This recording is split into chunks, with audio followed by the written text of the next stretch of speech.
came before Sunday tea. A Miss Marple mystery. Chapter 1. The tea that never was. The silver had been polished for a full hour before anyone thought to wonder where Mrs. Pemberton had got to. Ivy Trent noticed it first, though she said nothing at the time, because a housemaid who says something is a housemaid, who is asked why she was watching the clock instead of laying out the cress sandwiches. The vicarage tea was set for 4, and by 3:30 the cups stood ready on the good tray, the one with the painted swallows that had belonged to Mrs. Pemberton's mother.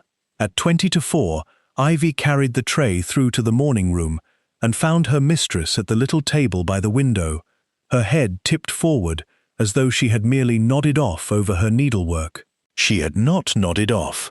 The scream that followed brought the gardener in from the cold frames and Mrs. Latimer up the vicarage path at a pace unbecoming a clergyman's wife, her hat still pinned for the fate committee meeting she had been due to chair in 20 minutes. By the time Dr. Hartley arrived, called by the boy sent running on his bicycle, Iris Pemberton was beyond any help medicine could offer. A jar of honey sat open on the table beside her cup, the spoon still in it, a thin crust already forming where the last of the tea had cooled around the rim. "Heart," said Dr. Hartley, though his hand shook faintly as he drew the sheet up. She had a weak heart. Everyone knew that. Constable Biggs summoned next. Agreed readily enough. Bramblewick was not a village accustomed to violent death, and the good doctor's word carried weight that no constable felt inclined to question on a Tuesday afternoon. By evening, the story had settled into its accepted shape. Mrs. Pemberton, widow of the late churchwarden, had died quietly of a heart that had never been strong, in the chair where she had sat every afternoon for 11 years since her husband passed. Sad, of course, sudden, but not strange. Miss Marple heard of it from her maid Florence, who had it from the butcher's boy, who had it from Ivy Trent herself, over the garden wall not 20 minutes after the scream. By the time the tale reached Miss Marple's small sitting room, it had already grown a little in the telling, as village tales do, gathering detail the way a hedgerow gathers burrs. She listened without much comment, her knitting needles clicking steadily, and said only that it was a great pity, and that Iris Pemberton had always kept her garden so nicely. She had been invited to the vicarage tea herself, in point of fact, on account of the cucumber sandwiches, which Mrs. Latimer cut thinner than anyone else in the parish, and which Miss Marple privately considered the only redeeming feature of the vicarage table. It seemed only right to call, once the shock had settled, and offer what comfort an old woman's presence might provide to a household in disarray. She found the vicarage subdued, but not, she thought, subdued in quite the way grief usually subdued a house. There was a briskness to Mrs. Latimer's morning, a determination to have the flowers changed and the blinds set at the correct half-mast by luncheon, that struck Miss Marple as the particular busyness of someone who did not wish to be left alone with her own thoughts. "Such a shock," Mrs. Latimer said, arranging lilies with hands that trembled only slightly. "We had all just seen her on Sunday. She seemed perfectly well." "Did she take her honey that day too?" Miss Marple asked, in the mild tone of a woman merely making conversation. Mrs. Latimer's hands stilled over the vase for a moment before resuming their work. "I believe she always did. Dreadful sweet tooth. Poor Iris. Wouldn't touch sugar, mind. Said it disagreed with her digestion, but she'd put honey in everything. Tea, toast, even her porridge, if you can imagine." It was a small thing to remember, and Miss Marple filed it away with the particular care she gave to small things, the way one keeps a stray button, because one never knows when a coat might lose its own. The jar itself, she learned from Ivy later that same afternoon, over the low wall that divided the vicarage garden from the lane, had arrived only that week, left on the step, with no note and no card, wrapped in brown paper, the way farm gifts often were. Ivy had assumed it came from Mr. Grendon, who kept bees on the far side of the green, and had been known to leave a jar for the vicarage now and again, being a man who liked to stay on good terms with the church, even if he rarely darkened its door. Only Mr. Grendon says he never sent it, Ivy said, twisting her apron in her fingers, her voice dropping the way a girl's voice drops when she is telling something she suspects she oughtn't. Told the constable so himself, plain as anything. Said his honey comes in the squat jars with the blue lids, and this one had a tall jar with no lid at all, just wax paper tied over the top, old-fashioned like.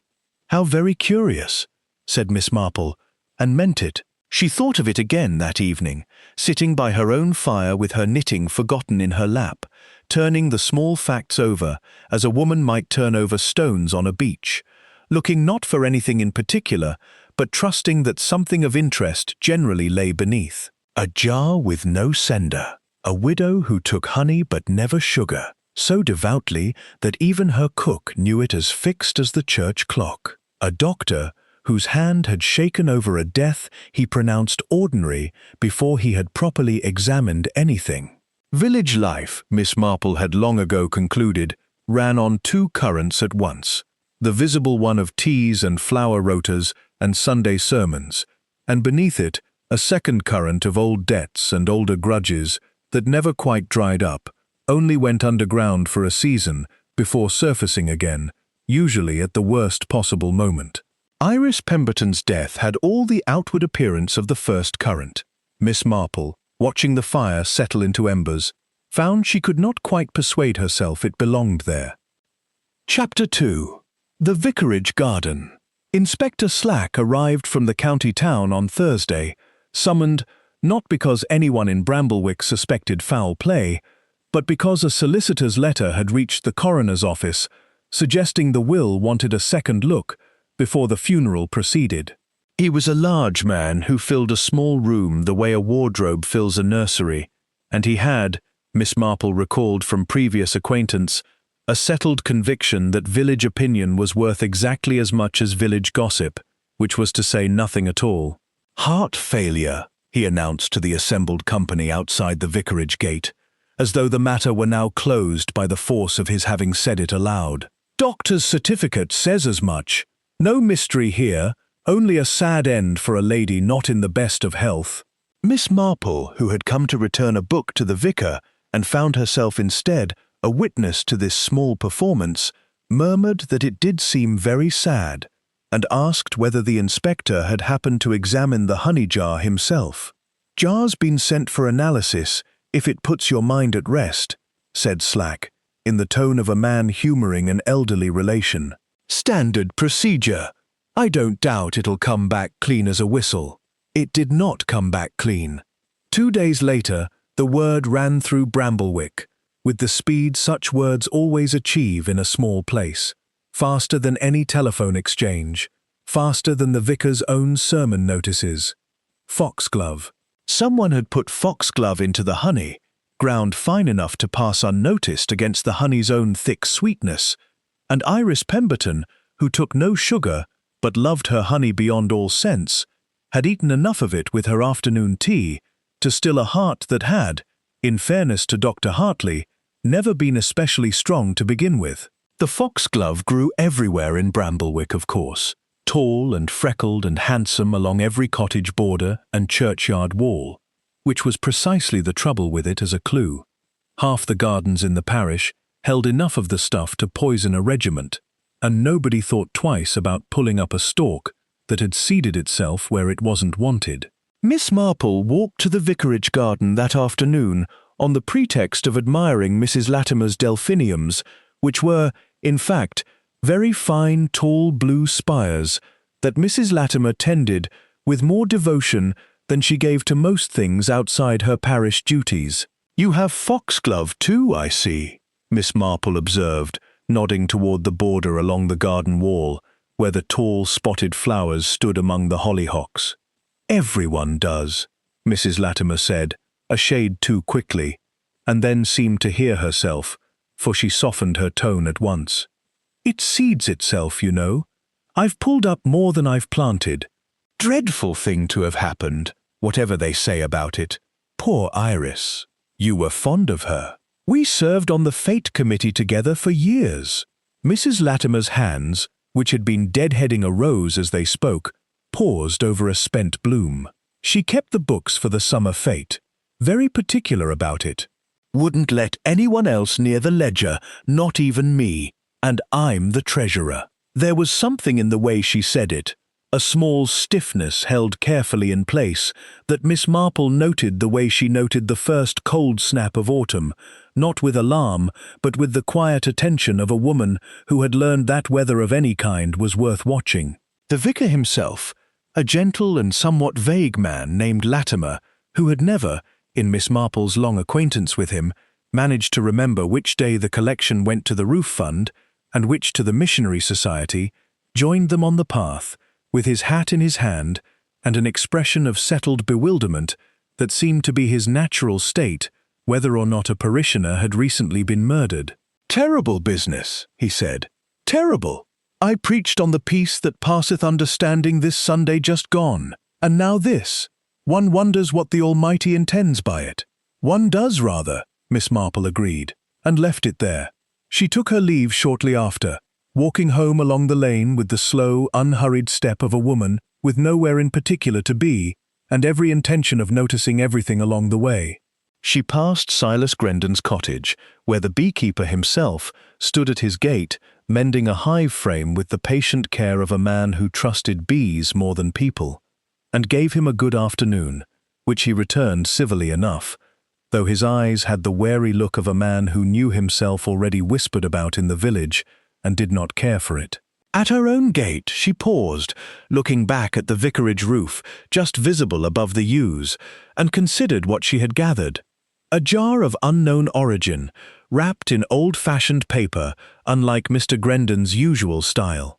A widow devoted to honey and firmly opposed to sugar, a fact apparently known throughout the household and beyond it. A fete ledger kept under lock by the victim herself, and a treasurer who spoke of it with a stiffness that did not quite match her easy manner on every other subject.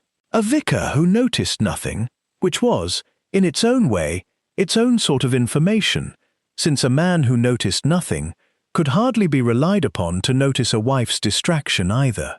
It was, Miss Marple thought, rather like a piece of knitting gone wrong several rows back. One could go on knitting over the dropped stitch, and the work would look well enough for a time, but sooner or later the whole thing would pucker and pull at exactly the point where the mistake had first been made, and no amount of clever knitting afterward would set it right. Somewhere in Bramblewick a stitch had been dropped, not this week, but some while before it, and the murder of Iris Pemberton was only the place where the fabric had finally begun to show the flaw. She went in to her supper thoughtful, and did not, for once, finish her knitting row before the light failed. Chapter 3. Gossip at the Greengrocer's. There was no better place in Bramblewick to learn the true shape of things than the queue at Bantry's greengrocer on a Friday morning, and Miss Marple, who had lived long enough in the village to know exactly which hour brought which company, arrived at 10:30 with her basket over her arm and no particular urgency about the cabbages. Mrs. Price Ridley was already there, examining a marrow with the suspicion she generally reserved for other people's motives, and beside her stood young Mrs. Fortescue from the Drapers, who had married beneath her station according to half the village, and above it according to the other half, depending entirely on which half you asked. "Poisoned," Mrs. Price Ridley was saying, in the hushed voice she used for anything she considered delicious. "Poisoned in her own honey jar, if you please, and left to sit there an hour before anyone thought to look in on her. I said to Mr. Price Ridley only last night, I said, there's more to that household than meets the eye." "I heard," said young Mrs. Fortescue, lowering her own voice further still, "that it was meant for someone else entirely, that the jar was left for the vicarage generally, and it was only chance that Mrs. Pemberton got to it first, being there so often for the fete business." Miss Marple examined a cauliflower with great attention and said nothing, which was, in her long experience, by far the surest way to hear more. "Chance," sniffed Mrs. Price Ridley. "I don't believe in chance, not where money's concerned, and there was money in it somewhere, you may depend upon that. Iris Pemberton wasn't short of it. whatever she pretended, and that niece of hers has been living well beyond her means for a 12-month at least. New motor car, new frocks from town, and her intended not a penny to his name, from what I hear, some sort of clerk. Helen Vane? Young Mrs. Fortescue supplied, with the eager helpfulness of a woman glad to have something to add. She was at the vicarage the very afternoon it happened, you know. My Alfred saw her motor car in the lane not 20 minutes before Ivy found her aunt. This was news to Miss Marple, or near enough to news that she allowed herself a small, thoughtful pause over the cauliflower before moving along to the beans, where the conversation, freed of her immediate presence, continued to unspool with the unguarded looseness gossip achieves once it believes itself unobserved. She gathered, by the time she reached the till, a considerable harvest for a morning's shopping. Helen Vane, Iris Pemberton's niece and only surviving relation, stood to inherit the whole of her aunt's modest fortune, a fact known to everyone in the village since Mr. Whitmore the solicitor had drawn up the original will some years before, and Mr. Whitmore's clerk was not, by all accounts, a man who could keep his own counsel over a pint at the Blue Boar. Helen was engaged to a young man from the county town, a Mr. Cyril Ashe, whom several ladies in the queue considered charming and several others considered fast, and the wedding had been announced for the autumn with rather more haste than Bramblewick generally thought decent. There was talk, too, though it came to Miss Marple only in fragments, of an older story, one that predated Helen and her motor car by a good 30 years. Dr. Hartley, it seemed, had once been engaged himself to Iris Pemberton, back when she was Iris Caraway and he a young physician new to the district.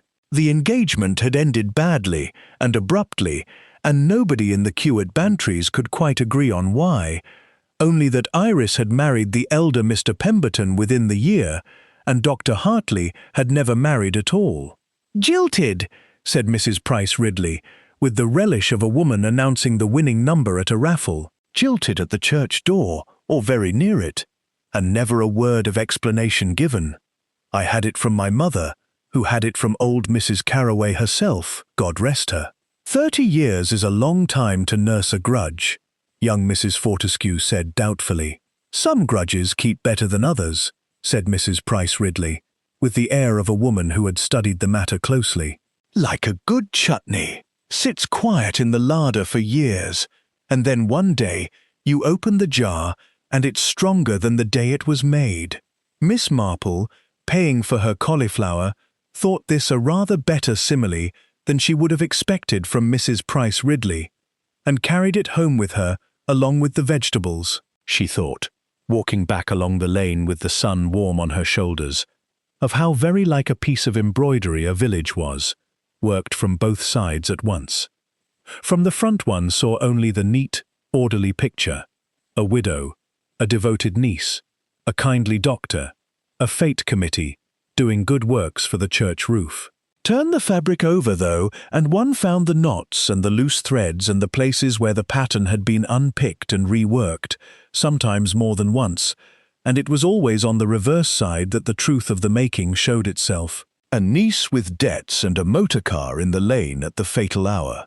A doctor jilted at the altar 30 years past, called first to the body, and quickest to pronounce it natural. A treasurer with a stiffness about the fate ledger that did not sit easily beside her general good humor, and somewhere beneath all of it, still unaccounted for, the small, tall jar with its wax paper lid, arriving from nowhere and addressed to no one in particular, as though its sender had wished it to be found by whoever happened to reach for the honey first. There was one further scrap she carried home that morning, offered almost as an afterthought by the woman at the till, who mentioned that Whitmore's clerk had been seen twice that week walking out to the vicarage, rather than sending the usual papers by post, a small change in routine that had struck nobody as remarkable until the till woman happened to say it aloud and hear how odd it sounded once spoken. A solicitor's clerk did not generally trouble himself to deliver documents in person, unless the matter wanted a signature witnessed on the spot, or unless someone at the receiving end had asked, quietly, that nothing passed through the ordinary channels of post and gossip that a village so thoroughly monitored. Miss Marple set her basket down on the kitchen table and reached, out of long habit, for her knitting, though her mind was very far from the pattern in her lap. Chapter 4. The Altered Will. Mr. Whitmore's office occupied the upper floor above the bank in the market town, a narrow room smelling of dust and old paper, and it was there that Inspector Slack conducted his interview with the solicitor on the Monday following the analysis of the honey jar. Miss Marple was not present for this conversation, of course, but she had it from the vicar's own housekeeper, who had it from Whitmore's clerk, who had, in the fullness of village time, no discretion whatsoever where an interesting piece of news was concerned. The will, it transpired, had been altered a fortnight before Iris Pemberton's death, not substantially. Helen Vane remained the principal beneficiary, as she had always been expected to be, but a new clause had been added, one instructing that the Fate Fund accounts be independently audited before any further monies passed through the church committee, the audit to be conducted by an accountant of Whitmore's own choosing, rather than left to the committee's usual practice of self-certification. "She came to me herself," Whitmore told the inspector, according to the clerk's account, which Miss Marple received with only the smallest allowance for embellishment. Insisted on it, said she'd noticed discrepancies in the summer accounts that troubled her, small sums that didn't tally, and she meant to have the matter settled properly before she'd sign off on another season's takings. Did she say who she suspected? She did not. Iris Pemberton was not a woman who spoke ill of her neighbors without cause, whatever else one might say of her. But she was thorough, kept her own private notebook alongside the official ledger, cross-checked every entry herself of an evening. I dare say if anyone had been dipping into the fate money, she'd have found them out sooner or later. This detail, once it reached Miss Marple, settled into her thinking like a stone dropped into a still pond, the ripples spreading outward to touch everything else she had gathered. A private notebook kept alongside the official accounts. If such a notebook existed, and if it contained the sums Iris had found troubling, it had not, so far as anyone had mentioned, turned up among her effects. Helen Vane herself, Miss Marple, encountered by design, rather than accident, having arranged through the vicar's wife an invitation to call at the small cottage Helen had taken on the edge of the village while she settled her aunt's affairs. She found a pretty, anxious young woman with the sort of prettiness that wilts under strain, dark circles beneath eyes that had clearly not slept well, and hands that moved restlessly among the ornaments on the mantel as though she could not quite settle to stillness. "Everyone thinks I did it for the money," Helen said, with the bluntness of a young person who has decided that pretense is no longer worth the effort. "I know they do. I saw how the inspector looked at me, but I loved my aunt, whatever anyone in this village chooses to believe. I have found," Miss Marple said mildly, settling herself into the offered chair, "that people rarely do things for only one reason. Was there some difficulty between you in these last weeks?" Helen's hands stilled on the mantel. She didn't approve of Cyril, my aunt. She thought him unsteady, and perhaps he is, a little, but he loves me, and I am not so young that I need her permission. A pause, and then, more quietly, "We quarreled about it, the last time I saw her, the day she died.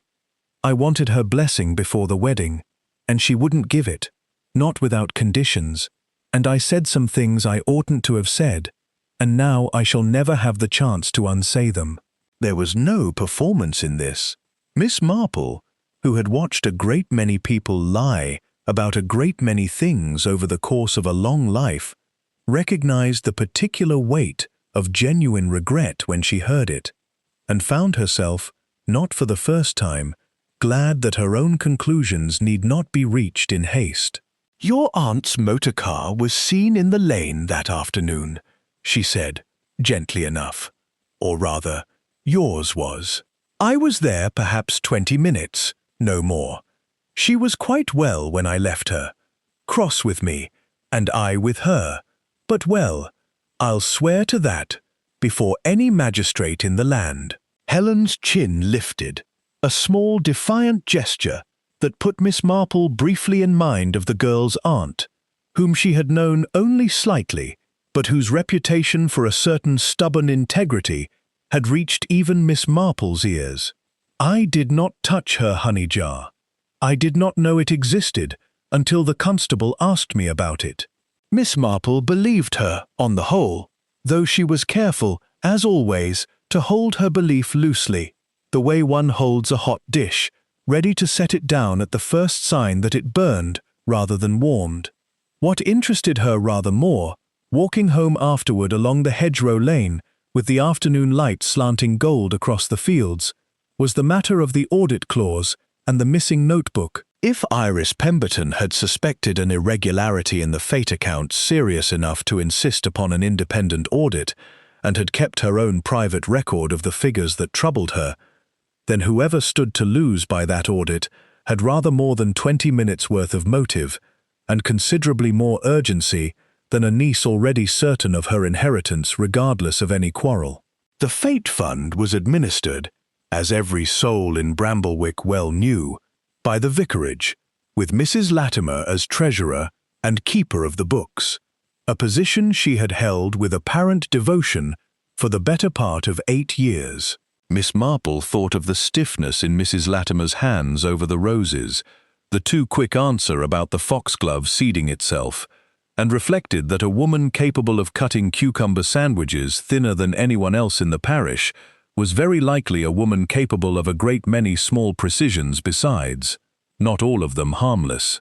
She resolved to call again at the vicarage before the week was out, and this time to take rather more than a passing interest in the church fate's summer accounts. Chapter 5. The Beekeeper's Denial. Silas Grendon had not asked for the attention now settled upon him, and he wore it badly, the way a man wears a borrowed coat that fits nowhere it should.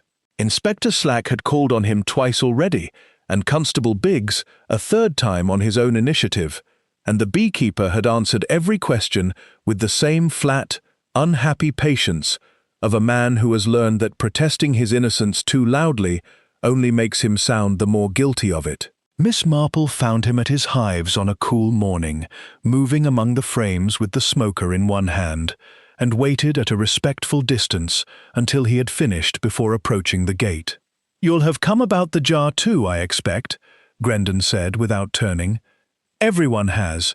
My honey's finished in this village, whatever comes of it. Doesn't matter if they find the fellow who really sent that jar. Folk will remember Silas Grendon's honey killed the churchwarden's widow, and that'll be the end of it, true or not." "I came rather to ask what you knew of your own jars," Miss Marple said, "since I understand this one was not among them." He looked at her properly then, some of the guardedness easing from his face, as though he had expected suspicion, and found instead a plain question asked in a plain way. "It wasn't, and I told the inspector so, though I don't think he believed me above half. My jars are squat, wide-mouthed, blue tin lids, bought a gross at a time from the ironmonger in the town.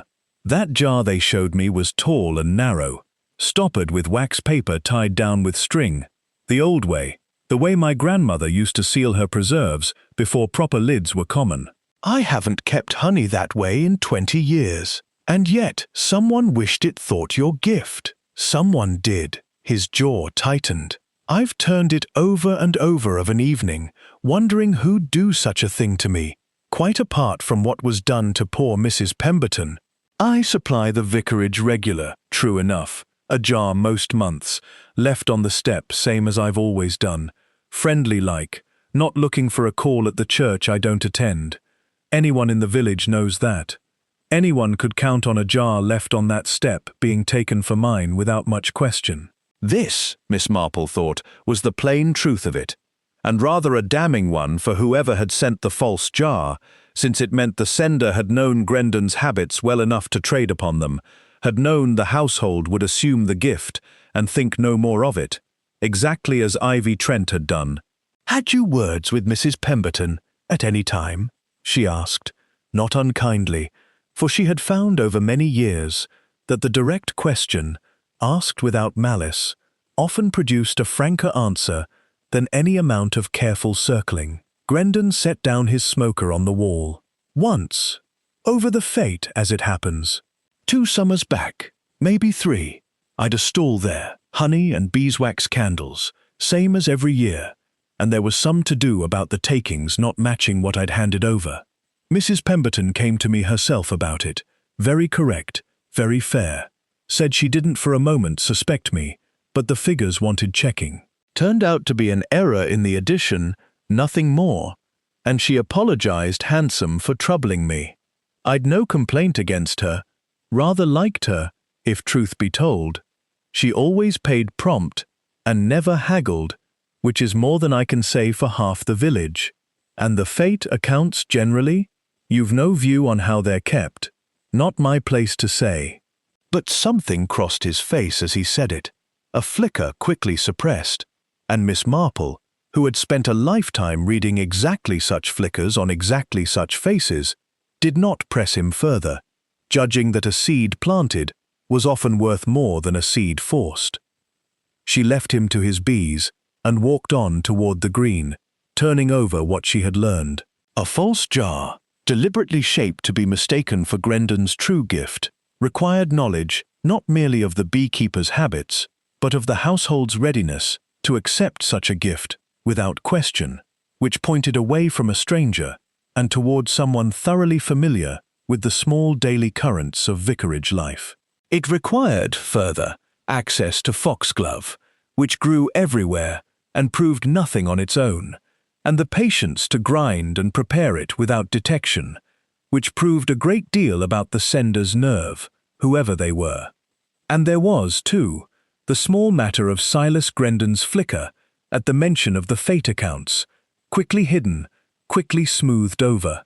Miss Marple did not think Grendon guilty of murder. Nothing in his manner suggested a man carrying so terrible a secret, and his grievance ran, if anything, entirely the other way, toward a village now inclined to blame him for a crime he had not committed.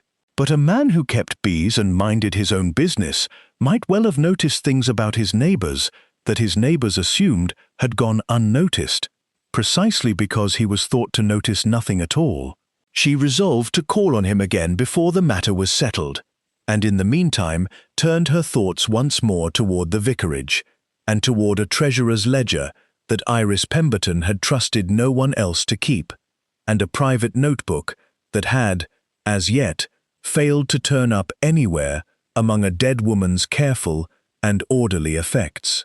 She stopped at the green on her way home and found Constable Biggs there, taking the evening air with the self-satisfied look of a man who believed his case very nearly closed, and allowed herself the small indulgence of asking him whether the jar's wax paper covering had been examined for fingerprints or only its contents.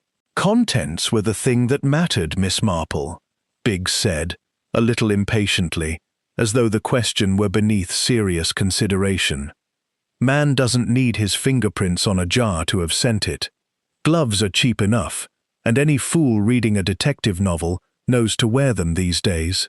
Quite so, Miss Marple agreed, though she thought privately that a man careful enough to wear gloves and disguise his jar so thoroughly as Grendon's own would hardly have chosen a shape so easily proven not to match, and walked on before the constable could ask what she meant by the question at all. It struck her, walking home in the softening afternoon light, that a village crime was very often like a piece of fine lacework, in that the pattern was made as much by the gaps as by the thread itself, and that a person hunting for the truth of it did well to give quite as much attention to what was missing as to what lay plainly in view. Chapter 6. Old Wounds. Dr. Hartley's surgery stood at the corner of the green, a low stone building with a brass plate gone soft with 50 years of polishing, and Miss Marple, arriving under the pretext of a troublesome knee that had, in fact, given her very little trouble in some months, found the doctor alone at his desk, with the look of a man who had not slept properly since the Tuesday of the death. "You'll have heard the village talk by now," he said, once he had made a show of examining her knee and pronounced it, with evident relief at the harmless nature of the consultation, entirely sound. About Iris and myself, I mean. 30 years old, that story, and still they can't let it lie. Old stories have a way of outliving the people in them, Miss Marple said. I understand there was an engagement once. There was. He turned his chair slightly, so that the window light fell across his face rather than hers. A small evasion that told her more than he perhaps intended. I was young, and full of ideas about what a doctor's wife ought to be, and Iris was young too, and had ideas of her own that didn't match mine, as it turned out. We parted, badly, I'll admit, and publicly, which was worse. She married Arthur Pemberton within the year, a good, steady man, better suited to her than I ever was, and I never married at all.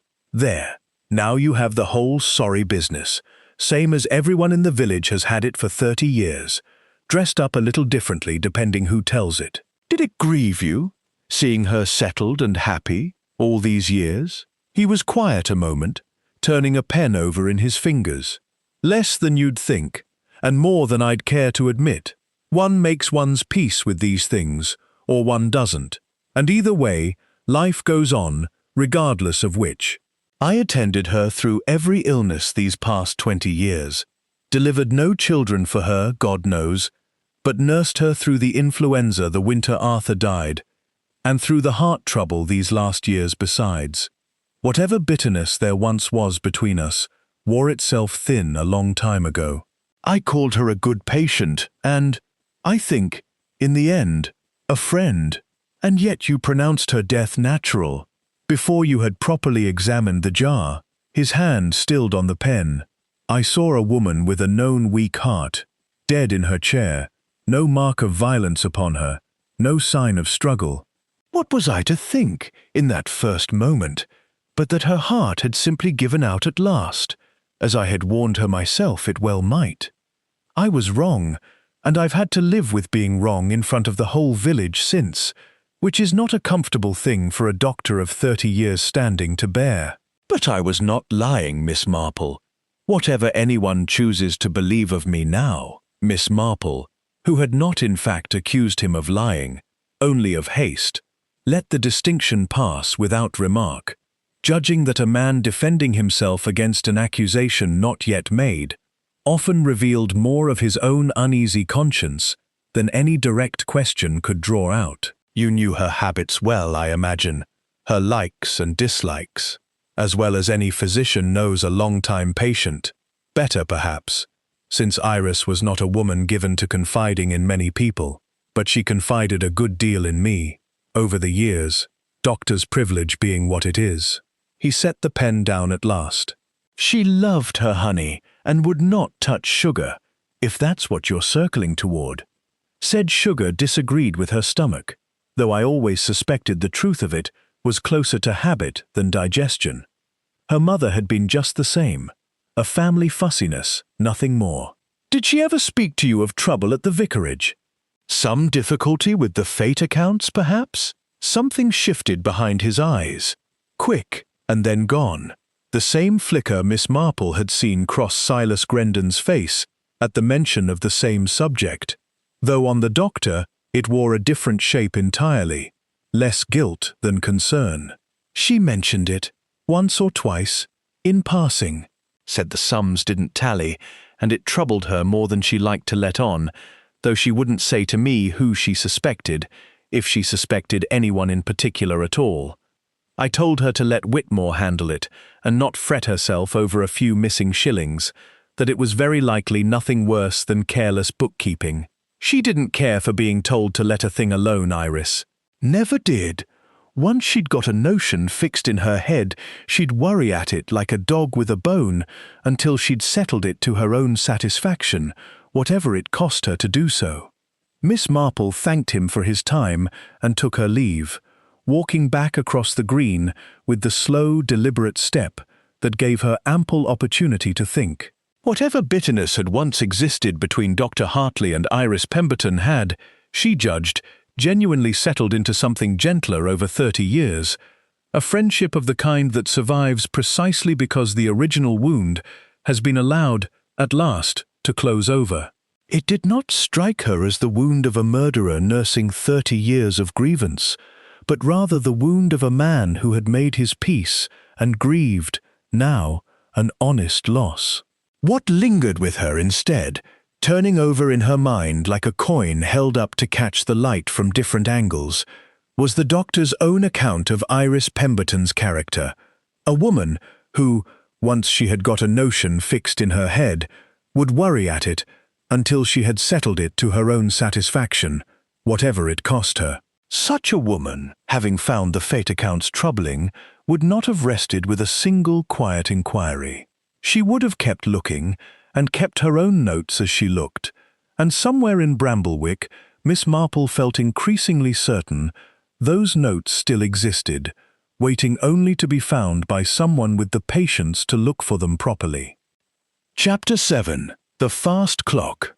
Ivy Trent had given her statement to Constable Biggs 3 times now, and each time, according to the girl herself when Miss Marple caught her hanging washing behind the vicarage on a blustery Wednesday, it seemed to satisfy him a little less than the time before. "He keeps asking about the clock in the kitchen," Ivy said, pegging a pillowcase with more force than the task required. "Says it don't match what Mrs. Latimer says about when she left for the fate meeting, and what the vicar says about when he heard me scream, and now he looks at me like I'm the one been lying, when all I've done is tell him the plain truth of it." "Tell me about the clock," Miss Marple said, settling herself on the low garden wall with the patient air of a woman with nowhere else she needed to be. "It runs fast, miss. Has done for years, ever since the vicar wound it too tight one Christmas, and it's never kept proper time since, not for want of trying. 10 minutes fast, near enough, sometimes a little more toward the end of the week before it's wound again. Everyone in the house knows it and allows for it, only the constable won't have it. Keeps saying a clock that's wrong is a clock nobody can trust, as if that weren't the whole village's opinion of Constable Biggs himself." Miss Marple smiled at this and asked Ivy to walk her through the afternoon again, slowly, from the moment she had carried the tray through to the moment she had screamed. "I set the tray down at 20 to 4 by the kitchen clock," Ivy said, "which would have made it 3:30 by the true time, since the kitchen clock runs the 10 minutes fast, same as always. Mrs. Pemberton was already at the window table, working her needlework same as every afternoon, and I thought nothing of it, only went to fetch the milk jug I'd forgot, and when I came back not 5 minutes later, she hadn't moved, and I knew something was wrong before I'd even touched her. And Mrs. Latimer, you said she came up the path very soon after." "Not 5 minutes after my scream, miss, though I couldn't say exact, being in no state to be counting minutes just then. Wait, she said, after she'd been on her way to the fate committee meeting and heard me from the lane. But I did wonder, though I've not said as much to the constable, why she was coming up our path at all, when the church hall's the other way entire, past the green." This was, Miss Marple thought, turning the thread over with some care, a small discrepancy of exactly the kind that village life produced in abundance, and that meant, more often than not, nothing whatsoever. A clergyman's wife might have any number of innocent reasons for varying her usual route on a given afternoon: a message to deliver, a parishioner to visit, a fresh loaf collected from the baker, who stood, as it happened, rather nearer the vicarage lane than the direct path to the church hall required. But it was worth setting beside the other small discrepancies she had gathered, the way one sets pieces of a puzzle beside each other before any clear picture has yet emerged, trusting that enough pieces set close together will eventually show their own natural grouping. Had Mrs. Latimer called at the vicarage that afternoon, before the fate meeting, before, I mean, the tea was laid? Ivy considered this with the frown of a girl trying honestly to recall a day now thoroughly coloured by everything that had happened after it. "She might have done, miss. She's in and out most days, being the vicar's own wife, and living not 2 minutes along the lane herself. I couldn't swear to seeing her before the scream, but I couldn't swear against it neither. I'd my own work to see to, and didn't watch the door all afternoon. Miss Marple thanked her and walked on, turning the matter over as she went. The kitchen clock, once properly understood, resolved itself into nothing more sinister than village habit, and she felt a small satisfaction in having cleared it from her mind, the way one feels satisfaction in casting off a row of stitches that has finally come out even. Ivy's account, examined honestly and without the constable's suspicious gloss upon it, suggested a girl telling the truth as plainly as she knew how, burdened only by the ordinary confusion any young person might feel in the aftermath of a shock. What remained, once the clock had been set aside, was Mrs. Latimer's presence in the lane at an hour and from a direction that did not quite match her own account of her movements, a discrepancy small enough to mean nothing, and yet large enough, set beside the stiffness over the ledger and the too quick answer about the foxglove, to trouble Miss Marple rather more than she cared to admit even to herself. She thought, walking home in the gathering dusk, of how very often a village mystery turned not upon some single dramatic falsehood, but upon a great accumulation of small, plausible, half-true accounts, each one innocent enough on its own, each one offered by a person with every reason to believe their own version entirely, and yet somewhere among them, inevitably, one account that did not merely differ from the others, but had been deliberately shaped to mislead. The task, as she had long ago come to understand it, was never to catch a single dramatic lie. It was to notice, patiently and without haste, which one thread among many did not quite match the pattern of the cloth around it, however skillfully it had been woven in. She thought, too, of the vicar's own gentle bewilderment, his settled conviction that the whole business must be some visitation beyond ordinary understanding, and reflected that a husband so thoroughly absorbed in his sermons and his roof fund might genuinely have noticed nothing amiss in his own wife's comings and goings, however careful an observer he fancied himself in the pulpit on a Sunday. It was not unkindness in him, only the particular blindness that settles over a long and comfortable marriage, the kind that allows two people to share a house for 20 years without either one truly watching the other's movements from one afternoon to the next. She resolved, before sleep, to give particular thought to the afternoon of the Fate Committee meeting itself, and to who had attended it, and at what hour, and by whose account. Chapter 8.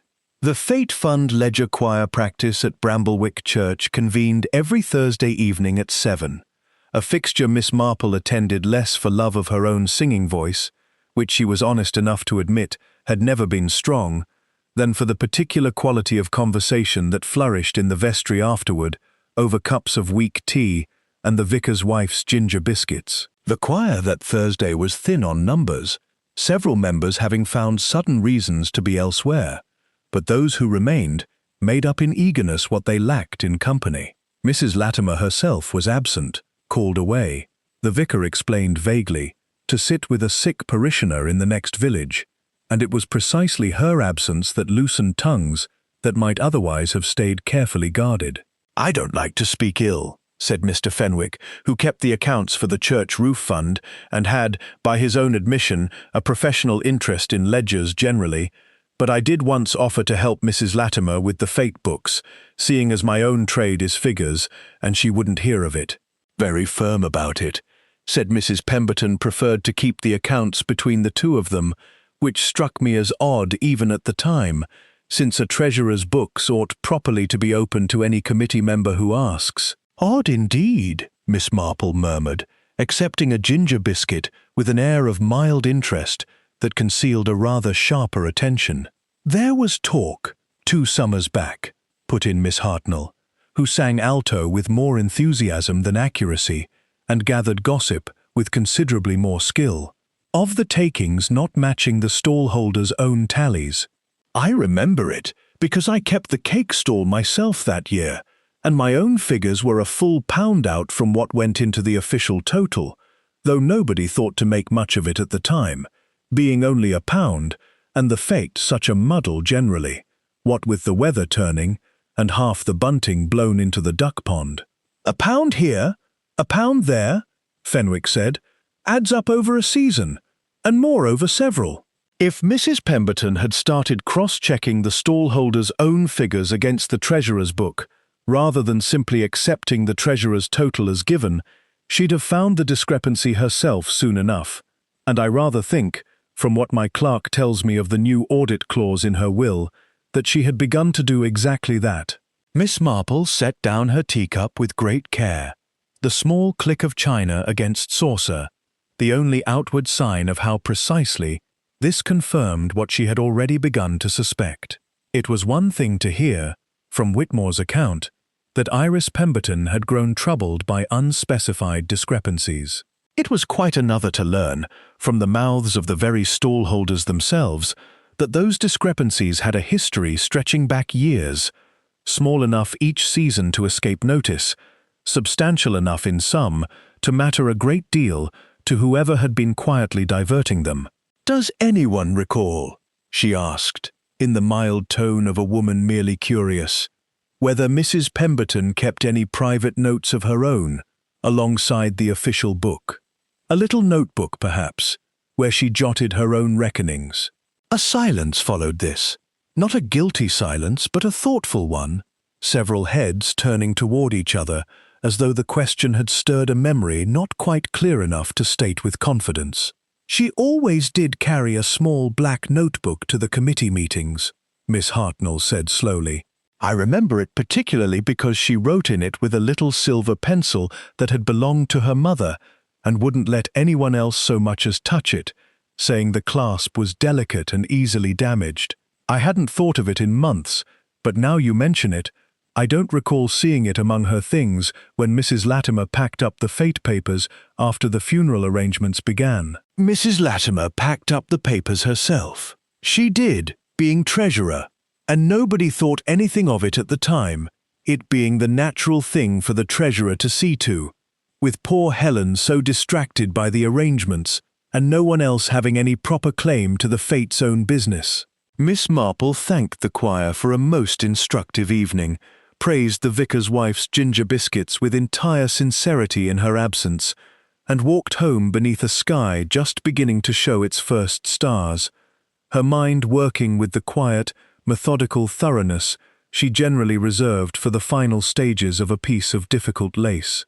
A private notebook, kept jealously by the victim herself, containing very likely the precise figures that had first roused her suspicion. A treasurer who had taken it upon herself, in the confusion following the death, to gather up the fate papers before anyone else had thought to look through them. A discrepancy in the account stretching back not weeks but years, small enough each season to pass unremarked, substantial enough in total to represent, for whoever had been drawing upon it, a very considerable sum indeed, and very possibly a sum urgently needed, rather than merely conveniently taken. She thought of Mrs. Latimer's son, a subject the village touched on only lightly, and always with a certain delicacy. A young man gone up to Oxford some years before, on his mother's proud insistence, and come down again, by most accounts, rather more encumbered with debts than with a degree. She thought of the vicar's own modest stipend, well known throughout the parish to stretch no further than careful management allowed, and of a wife determined, whatever it cost her, that her son's difficulties should never become the subject of village talk in the way Helen Vane's motor car and Dr. Hartley's 30-year-old jilting had so freely become.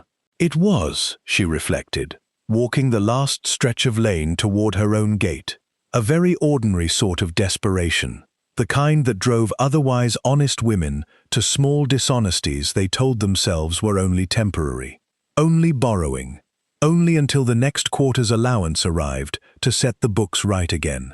The trouble with such borrowing, as Miss Marple had observed more than once in the long course of her village life, was that it very rarely stopped at borrowing, and very rarely stayed small, and the woman who had first taken £1 from the cake stall takings to cover a son's tailor's bill was not, by the time 3 summers had passed, the same woman who could easily confess the whole of it to a widow determined upon an independent audit. Chapter 9. A Lie About Sugar. It was at the vicarage itself, a full week after the funeral, that the last small piece fell into place. And it fell, as such pieces so often did in Miss Marple's experience, not through any dramatic confrontation, but through an ordinary remark, made at an ordinary tea, the kind of remark that would have passed entirely unnoticed by anyone not already listening for exactly such a note. The occasion was a gathering of the Fete Committee, called by Mrs. Latimer herself to discuss whether the summer fete should proceed at all this year, given the shadow the parish still laboured under, and Miss Marple had secured her own invitation through the simple expedient of expressing, to the vicar, a wistful hope that Iris Pemberton's memory might best be honoured by the fete continuing rather than lapsing. The talk ran, as such talk always did, in circles around the practical, the bunting and the cake stall, and whether the vicar's nephew might again be prevailed upon to run the coconut shy. And it was in the midst of this ordinary business that Mrs. Latimer, pouring tea for the assembled company with her usual brisk competence, remarked to Mrs. Price Ridley that she recalled quite clearly Iris taking 2 lumps in her tea, the very last time the two of them had sat down together. It was such a small thing, a commonplace remark, offered in passing, the sort of detail that furnishes a reminiscence without anyone pausing to examine it. But Miss Marple, who had heard from Mrs. Latimer's own lips on her very first visit to the vicarage garden that Iris Pemberton would not touch sugar at all, and had heard the same fact confirmed independently by Dr. Hartley and again by Ivy Trent, each account entirely unprompted by the others, felt something settle into place with the quiet finality of the last stitch drawn tight on a row of knitting. She said nothing at the time. It was not, she judged, the moment for it. Seated as she was, among a dozen committee members, with cake plates balanced on their knees, and a serious accusation flung out over the fete arrangements, would serve no one, least of all the truth. But she turned the matter over carefully as she walked home, testing it from every angle, the way one tests a knot, to see whether it will hold weight. If Mrs. Latimer had genuinely sat down to tea with Iris Pemberton on some earlier occasion, she could hardly have failed to notice, or to remember, so fixed and well-known a habit as her friend's absolute refusal of sugar, a habit so ingrained that even the household maid and the family physician spoke of it as settled fact, requiring no further comment. A woman might forget many small things about a friend over the years. She would not easily forget, nor easily misstate, something so particular and so consistently remarked upon by everyone else who had ever taken tea in that house. Unless, Miss Marple thought, walking a little slower now, unless the tea Mrs. Latimer was recalling, whether she knew it or not, whether the slip was deliberate, or merely the product of a guilty mind working too hard to seem natural, was not an earlier occasion at all, but the very afternoon of the murder itself, an afternoon on which Mrs. Latimer had claimed, to the constable and to everyone else, to have been elsewhere entirely, hurrying toward a fete committee meeting she had never in fact reached, until well after Ivy's scream had already brought the household into disarray. A woman inventing an alibi after the fact, describing a tea she had not truly shared, might reasonably supply the detail she herself would have expected to be true, sugar being the ordinary furniture of any English tea table, without pausing to recall the one small exception that made this particular table different from every other. It was, Miss Marple thought, exactly the kind of mistake a careful liar made, not through carelessness, but through an excess of caution, reaching for the ordinary detail precisely because it seemed safest, and thereby revealing, to anyone who happened to know the truth of the matter, that the whole account was built upon sand. She called on Ivy the following morning, on the pretext of returning a pattern for a knitted shawl the girl had once admired, and asked, as though merely continuing an earlier conversation, whether Mrs. Latimer had been in the habit of taking tea with Mrs. Pemberton often, in these past weeks. Not so very often, miss. Not just the two of them alone. They'd meet over the fete business, of course, and pass an hour or two with the books between them, but I don't recall laying a tea tray for just the two of them, not above once or twice all summer, and both those times I served it myself and cleared it after, so I'd know. And on those occasions, did Mrs. Pemberton take sugar? Ivy looked at her as though the question were faintly absurd. Never, miss. Not once in the 11 years I've been in this house. I couldn't tell you the last time sugar so much as left the bowl for her cup. Miss Marple thanked her and walked home with the particular lightness of step that came, in her experience, not from happiness exactly, but from the settling of a difficult pattern into its final, recognizable shape. She did not yet have proof that would satisfy Inspector Slack, who required his evidence laid out plain and dull as a police report. But she had, she felt, the true shape of the thing at last. A treasurer with debts to cover and a son to protect, a widow grown too thorough for anyone's comfort, a false jar sent to look like an innocent gift, and an alibi built afterward on the ordinary assumption that everyone took sugar in their tea, offered by a woman who had, in her haste to seem natural, forgotten the one fact that made her account impossible. What remained now was not discovery but proof, and proof, Miss Marple knew from long practice, generally required drawing the guilty party out into the open, where a careful liar, confronted at last with the one detail she could not explain away, would very often supply the rest of the confession herself. Chapter 10. The wrong man Inspector Slack, meanwhile, had reached a conclusion of his own, and reached it with the particular satisfaction of a man who believes he has finally cut through a great deal of village nonsense to arrive at the plain, sensible truth of a matter. "Grendon," he announced to Miss Marple, encountering her outside the post office on a morning bright with the first real warmth of the year, in the tone of a man conferring a favor by sharing his conclusions at all. Stands to reason, when you look at it properly. Man's got a grudge going back years, the Fate Committee shorting him on his takings, or so he claims, and what better way to settle an old score than to send a jar made up to look like his own honey, only laced with foxglove, so if it ever did come to light, the finger would point his way regardless, and he could always cry frame up after. Except we've got him fair and square.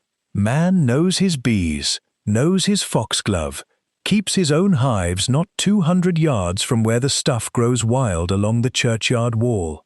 Motive, means and opportunity, Miss Marple, all present and correct.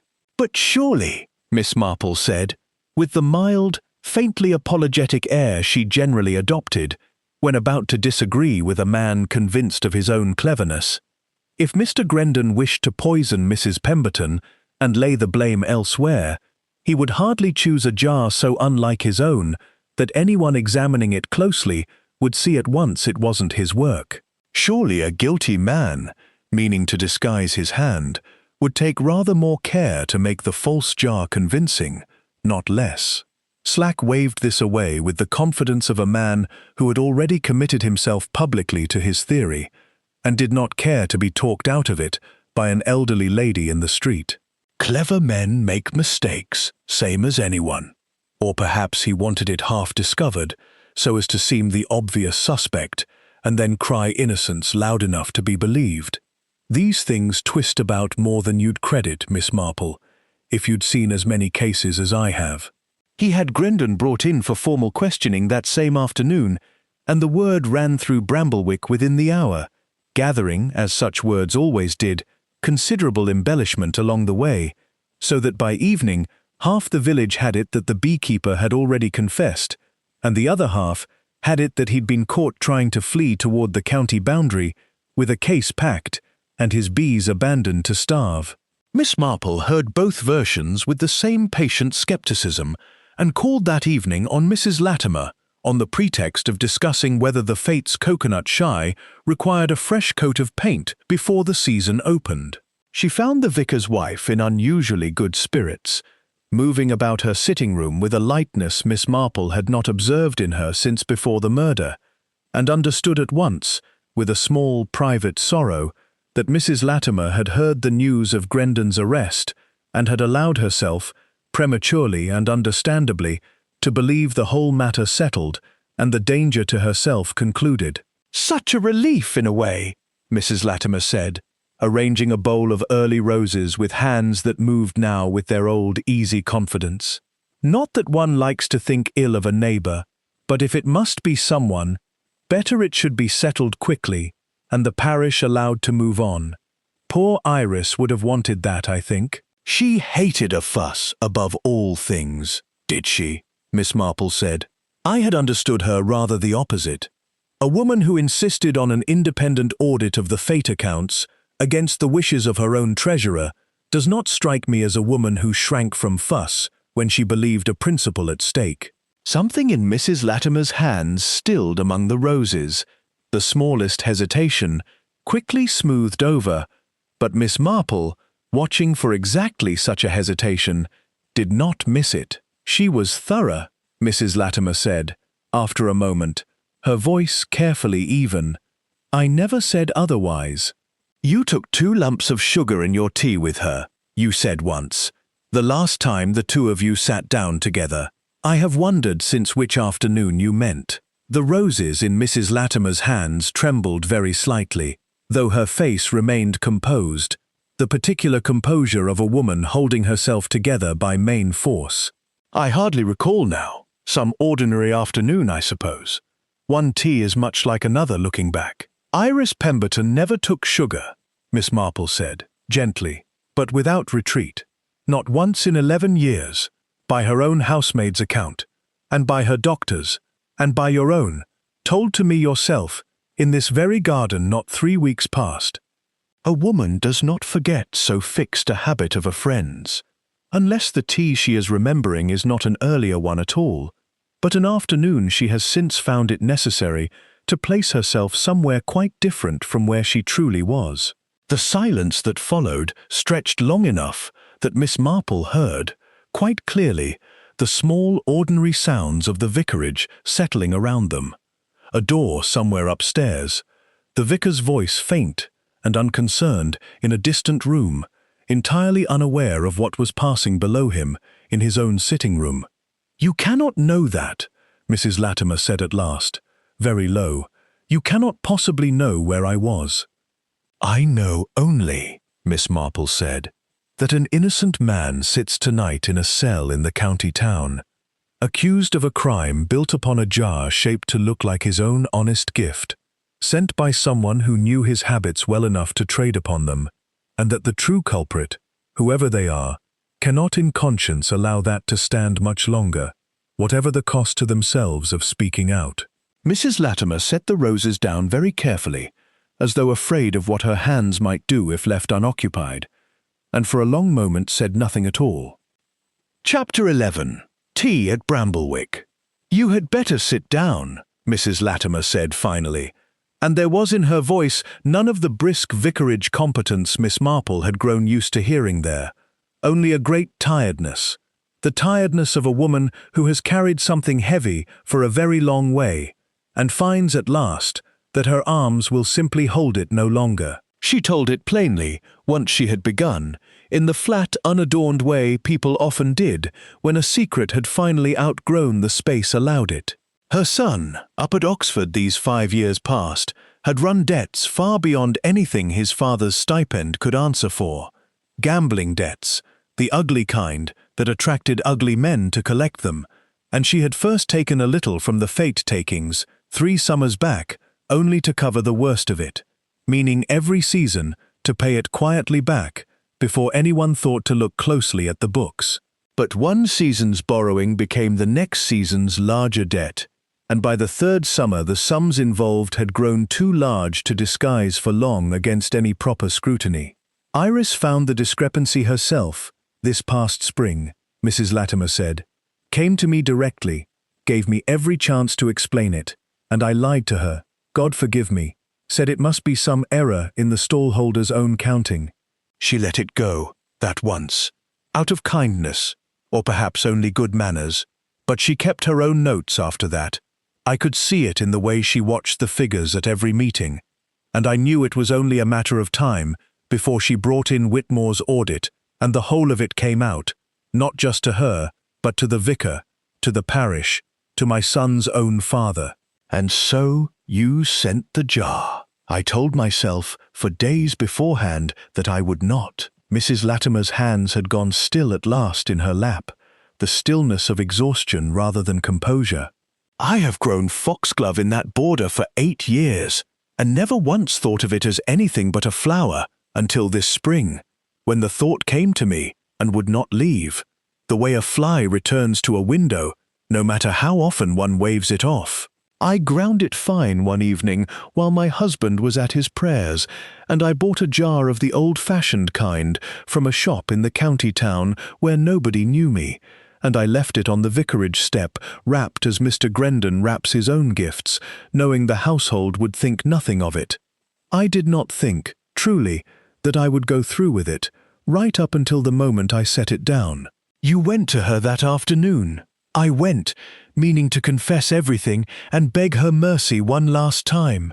I stood at the garden gate, a full 10 minutes working up the courage, and by the time I reached the morning room, she was already gone, sitting quite still at her window table, the jar open beside her cup.